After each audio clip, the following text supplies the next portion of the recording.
दोस्तों, प्रधानमंत्री नरेंद्र मोदी के बारे में एक बात अक्सर कही जाती है। जब वो लाठी चलाते हैं तो ज्यादा आवाज नहीं होती, कोई प्रेस कॉन्फ्रेंस नहीं, कोई ट्विटर वार नहीं, लेकिन सामने वाला समझ जाता है कि चोट कहाँ लगी है। अब दोस्तों, आज एक बड़ा सवाल उठ रहा है, क्या अमेरिका को पता भी नहीं चला और भारत ने उसकी सबसे कमजोर नस दबा दी? क्योंकि आज हालात ऐसे हैं कि अमेरिका के किसान रो रहे हैं, अमेरिका के सीनेटर चिट्ठी लिख रहे हैं और वो चिट्ठी सीधे डोनाल्ड ट्रंप के नाम है। और उस चिट्ठी में एक ऐसी बात बार बार लिखी गई है, प्लीज मोदी से बात करिए। अब सवाल ये है दोस्तों, ऐसा क्यों हो गया कि अमेरिका जो कुछ महीने पहले भारत को आग दिखा रहा था, आज खुद भारत से रियायत मांग रहा है? तो चलिए पूरी कहानी शुरुआत से एक एक कड़ी जोड़ते हुए समझते हैं। दोस्तों, अगस्त 2025, डोनाल्ड ट्रंप का दूसरा कार्यकाल और एक बार फिर वही पुराना हथियार, टैरिफ। दोस्तों, सबसे पहले अमेरिका ने भारत पर लगाया 25% एक्सपोर्ट टैरिफ। भारत ने क्या किया? कुछ नहीं, कोई जवाबी हमला नहीं, ओनली बातचीत की उम्मीद। लेकिन अमेरिका यहीं नहीं रुका। कुछ हफ्तों बाद एक और 25% पेनाल्टी टैरिफ, यानी टोटल 50% टैक्स।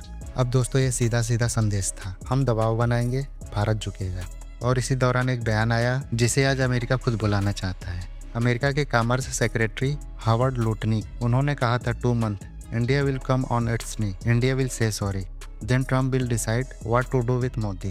यानी ये बोल रहा है कि 2 महीने के अंदर भारत घुटनों पर आ जाएगा, भारत माफी मांगेगा, फिर ट्रंप तय करेंगे कि मोदी के साथ क्या करना है। दोस्तों, ये सिर्फ बयान नहीं था, ये था घमंड।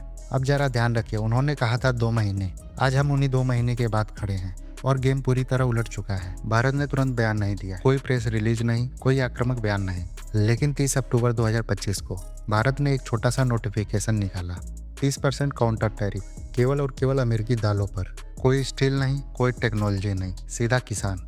1 नवंबर 2025 से ये टैरिफ लागू हो गया। अब सवाल, दाल ही क्यों? दोस्तों, भारत दुनिया में सबसे बड़ा दाल उपभोक्ता है। पूरी दुनिया की लगभग 27% दाल भारत खाता है।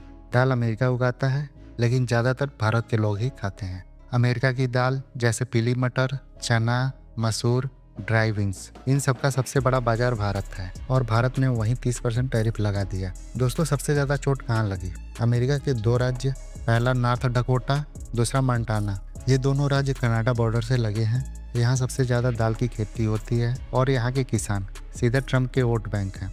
यहीं से कहानी पलटनी शुरू हुई। अब जरा किसान की स्थिति समझिए। उन्होंने फसल उगाई, उन्होंने सोचा कि भारत खरीदेगा, लेकिन भारत ने कहा 30% टैक्स दो तभी एंट्री मिलेगी। अब किसान क्या करे? अमेरिका में दाल कौन खाता है? यूरोप में सीमित लोग खाते हैं। अफ्रीका को सस्ता चाहिए, भारत ना खरीदे तो फसल गोदाम में सड़ेगी।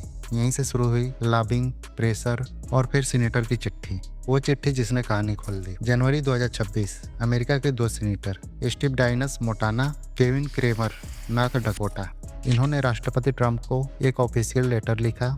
चिट्ठी में क्या कहा? भारत ने 30% टैरिफ लगा दिया, ये अनफेयर है, इससे अमेरिकी किसानों को भारी नुकसान हो रहा है, भारत सबसे बड़ा दाल उपभोक्ता है, कृपया पीएम मोदी से बात करें। और फिर एक लाइन, सीनेटर ने लिखा, president Trump, remember 2020, you personally delivered our letter to prime minister Modi and he helped our farmer.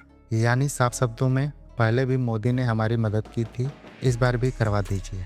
दोस्तों, यही वो पल है जहाँ कहानी पूरी तरह पलट जाती है। याद कीजिए, कहा गया था India will come on its knee, यानी इंडिया घुटने पे आ जाएगा।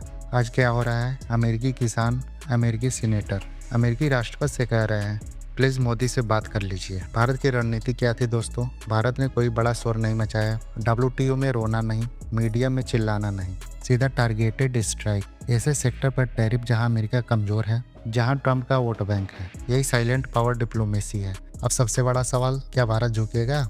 दोस्तों, भारत ने टैरिफ इसलिए लगाया क्योंकि अमेरिका ने पहले 50% लगाया, बातचीत फेल हुई, घरेलू किसान बचाना जरूरी था। अगर अमेरिका अपना टैरिफ कम करेगा, ट्रेड डील में संतुलन लाएगा, तो भारत भी बातचीत करेगा, लेकिन बिना सम्मान के नहीं। दोस्तों, ट्रंप एक ही भाषा समझता है, पावर। आप दबाएंगे, दबाए जाएंगे, आप जवाब देंगे, इज्जत मिलेगी। भारत ने यही किया। कई एक्सपर्ट कह रहे हैं भारत ने चीन जैसा मॉडल अपनाया, सीधे कमजोर सेक्टर पर वार, किसानों पर दबाव, घरेलू राजनीति हिलाना, और नतीजा अमेरिका बातचीत को मंजूर। ग्लोबल मैसेज किया गया, दुनिया ने देखा, भारत अब चुप नहीं बैठता, भारत जवाब देता है, लेकिन सोच समझकर। यूरोप, जापान सब नोट कर रहे हैं असली टेक ओवर। दोस्तों, इस पूरी कहानी से 3 बात साफ है। पहला, टैरिफ सिर्फ टैक्स नहीं होता, हथियार होता है। दूसरा, भारत अब रिएक्ट नहीं, स्ट्रेटेजिक बनाता है। तीसरा, मोदी सरकार दबाव में नहीं आती। तो दोस्तों, आज अगर अमेरिकी किसान रो रहे हैं, सीनेटर चिट्ठी लिख रहे हैं और राष्ट्रपति से कह रहे हैं मोदी से बात करिए, तो समझ लीजिए लाठी चली है, आवाज़ कम थी, लेकिन असर बहुत गहरा है। अगर वीडियो पसंद आया हो लाइक कीजिए, शेयर कीजिए और चैनल सब्सक्राइब जरूर करिए दोस्तों। आप लोग अक्सर भूल जाते हैं। जय हिंद, जय भारत।